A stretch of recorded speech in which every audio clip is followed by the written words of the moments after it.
मध्ये चर्चा झालेली आहे आणि यामध्ये जवळपास मराठवाड्यात 1837 टँकर सुरू आहेत आणि 1249 गावं 512 वाड्यांवर हे टँकर सुरू आहेत आणि हे टँकर आणखी जर आवश्यकता भासली तर खालच्या अगदी ग्रामसेवकापर्यंत तलाठ्यापर्यंत सूचना दिलेल्या आहेत की तात्काळ रिक्वायरमेंट तुमची पाठवा, 3 दिवसांमध्ये तुम्हाला टँकर आणि चाऱ्याची व्यवस्था केली जाईल।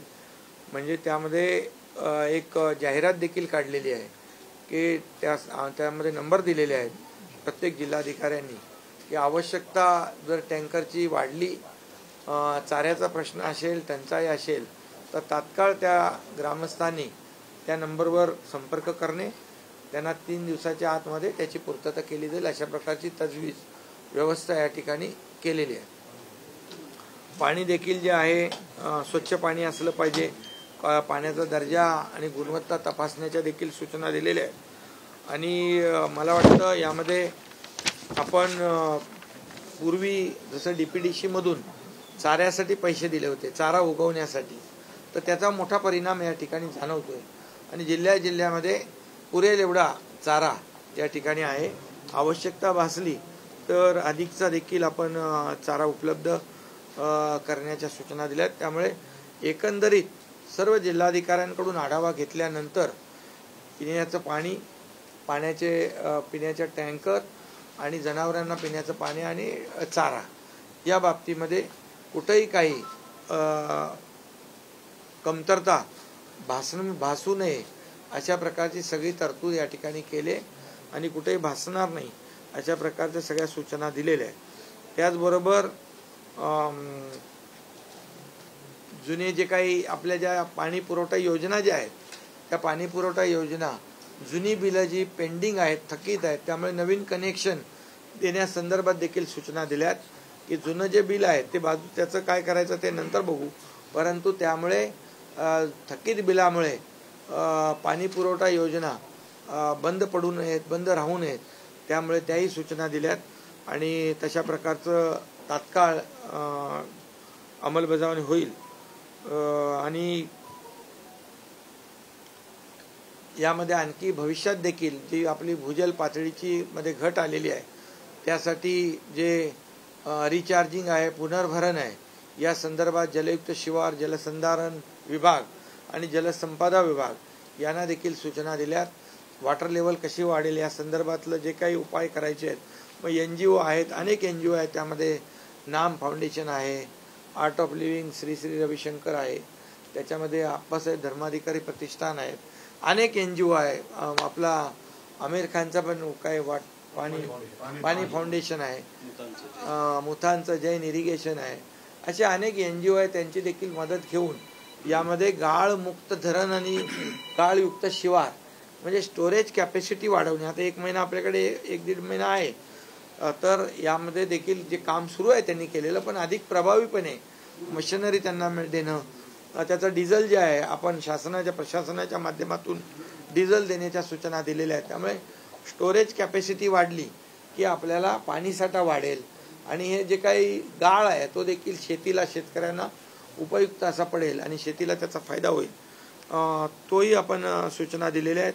त्याचबरोबर पाण्याचं जे काही नियोजन आहे ते नियोजन योग्य परिस्थितीमध्ये योग्य प्रकारे व्हावं, त्याच्या सूचना दिल्यात। काही ठिकाणी पिण्याच्या पाण्याला सगळीकडे प्राधान्य देण्याला आपण सूचना दिल्यात। कुठल्याही प्रकारचं म्हणजे पिण्याचं पाणी इतर बांधकाम असेल किंवा इतर काही कारणांसाठी न वापरता पूर्णपणे पिण्याच्या पाण्यावर फोकस करणं, पिण्याच्या पाण्याला प्रायोरिटी देणं, जनावरांच्या पिण्याच्या पाण्याला प्रायोरिटी देणं आणि चाऱ्याला प्रायोरिटी देणं, हे आपण सूचना त्या ठिकाणी दिलेल्या आहेत। त्याचबरोबर दुसरं मला वाटतं बियाणांचा जो विषय आहे, बियाणं आणि खतं, ती बोगस बियाणं मागच्या वेळेस तक्रार आली होती, तर यावेळेस बोगस बियाणांची जी काही तक्रार किंवा कोणी असा प्रयत्न करेल तर त्याला सरळ जेलमध्ये टाकण्याच्या सूचना दिलेल्या आहेत। कठोर कारवाई त्याच्यावर झाली पाहिजे, शेतकऱ्यांच्या जीवाची खेळता कामा नये आणि त्यासाठी व्हिजिलन्स म्हणजे कृषी विभाग तर त्यांचं काम करतो, परंतु प्रत्येक कलेक्टरला सूचना दिल्यात की विजिलन्स स्क्वॉड तयार करा आणि विजिलन्स स्क्वॉड तयार करून त्या ठिकाणी ज्या ठिकाणी म्हणजे गोडाऊन्स आहेत, म्हणजे दुकानदार हा शेवटचा घटक झाला, परंतु मेन सप्लायर आहेत त्यांच्यावर देखील आपण त्याचा सर्वे करून चौकशी करून तपासणी करून त्यामध्ये बोगस बियाणं आढळणार आहे याची खात्री करून घ्या, अशा सूचना दिलेल्या आहेत. बियाणं आणि खतं मुबलक प्रमाणामध्ये आहेत, त्याच्यामध्ये कुठेही त्रुटी नाही आहे. आणि चीफ सेक्रेटरीने देखील सांगितलं आहे आपल्या शासन स्तरावरून देखील याला आपण प्रायोरिटी द्या. बोगस बियाणांमध्ये शेतकऱ्यांचं नुकसान होऊ नये आणि बोगस बियाणं किंवा जे काही काळा बाजार त्याच्यामध्ये होतो तो देखील होता कामा नये, यासाठी आपण पूर्णपणे तशा प्रकारच्या सूचना दिलेल्या आहेत आणि त्यावर पूर्णपणे कारवाई होईल.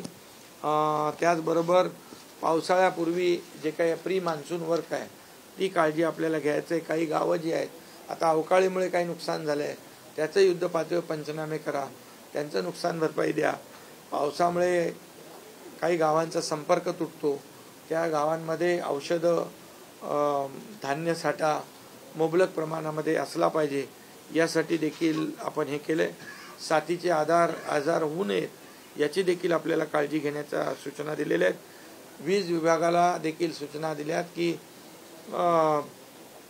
अवकाळीमुळे किंवा पावसाळ्यामध्ये जी काही वीज पुरवठा खंडित होतो, विजेच्या तारा तुटतात आणि ते तात्काळ त्या ठिकाणी दुरुस्त करून वीज सप्लाय पूर्ववत करण्यासंदर्भात युद्ध पातळीवर काम करण्याच्या सूचना त्या ठिकाणी दिलेल्या आहेत. बाकी ज्या काय आता झाडाच्या ते काय रेग्युलर रुटीन वर्क आहे आपलं फांद्या वगैरे कापणं ते त्यांना सांगितलंय. होर्डिंगचं एक सांगितलेलं आहे. होर्डिंगमध्ये जे बिगर परवाना होर्डिंग आहेत ते तात्काळ कापून टाका, त्यांच्यावर गुन्हे दाखल करा आणि त्यांच्यावर कठोर